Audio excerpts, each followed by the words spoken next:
Shamim Osman godfather শুনতাম, আমরা ওই অ্যানিদের এলাকায় তাহেরে গডফাদার শুনতাম, তা এখন তো পাড়া মহল্লায় গডফাদার তৈরি হয়েছে।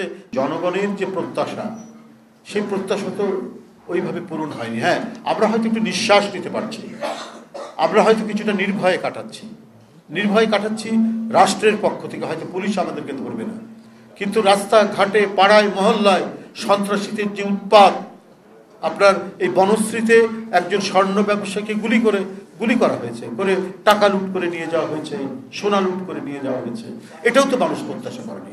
শেখ হাসিনার পতনের মধ্যে দিয়ে সামাজিক শান্তি স্বস্তি ফিরে আসবে, এটা তো জনগণের প্রত্যাশা।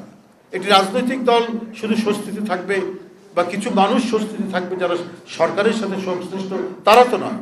সারা জাতি, সাধারণ মানুষ যারা এই 16 বছর এক ভয়ঙ্কর অমানিসার মধ্যে, নৈরাজ্যের মধ্যে দিন কেটেছে, তার সন্তান স্কুলে গিয়ে ফেরত আসবে কিনা, তার মেয়ে কলেজে গিয়ে ফেরত আসবে কিনা, এই অনিশ্চয়তার মধ্যে কেটেছে।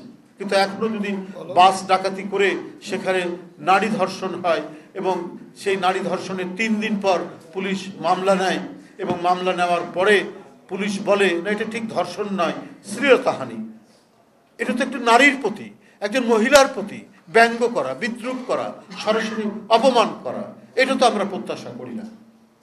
এটা তো কোনো মানুষ প্রত্যাশা করে না বর্তমান অন্তর্বর্তীকালীন সরকারের কাছ থেকে। স্বরাষ্ট্র উপদেষ্টা তিনি একজন ভালো মানুষ, আমরা জানি, সৎ মানুষ নিঃসন্দেহে, কিন্তু তার দক্ষতা প্রমাণ করতে হবে যে তার আইন শৃঙ্খলা বাহিনী যথাসময়ে তারা দায়িত্ব পালন করছেন। অনেকে বঞ্চিত ছিলেন, বঞ্চিতরা অনেকে তাদের বঞ্চনার হয়েছে, শেষ হয়েছে, তা অনেকেই প্রমোশন পেয়েছেন। তাহলে এখন আপনার মাঠ লেভেল শূন্য থাকবে কেন? মাঠে যে ক্রাইমগুলো হচ্ছে, সমাজে যে ক্রাইমগুলো হচ্ছে, সেই ক্রাইমগুলো কেন দমন করা যাচ্ছে না? অনেকে বলছেন পুলিশ ঠিক মতো কাজ করছে না। তো স্বরাষ্ট্র উপদেষ্টার তো দায়িত্ব যে পুলিশ কেন কাজ করছে না সেটা দেখা, দ্রুত সেখানে পদক্ষেপ নেওয়া।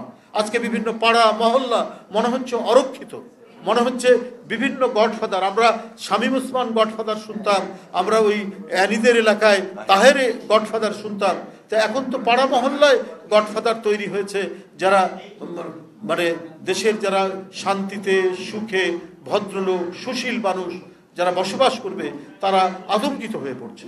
যদি পরিস্থিতি এই হয়, পুলিশ যদি বলে যে তা ধর্ষণ না শ্লীলতাহানি, এটা ব্যঙ্গ করা নয়।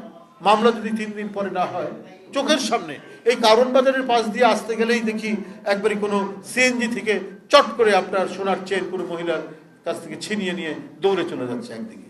তো এই পরিস্থিতি তো মানুষ কখনোই মেনে নিতে পারে না, এইটা কাম্য হতে পারে না।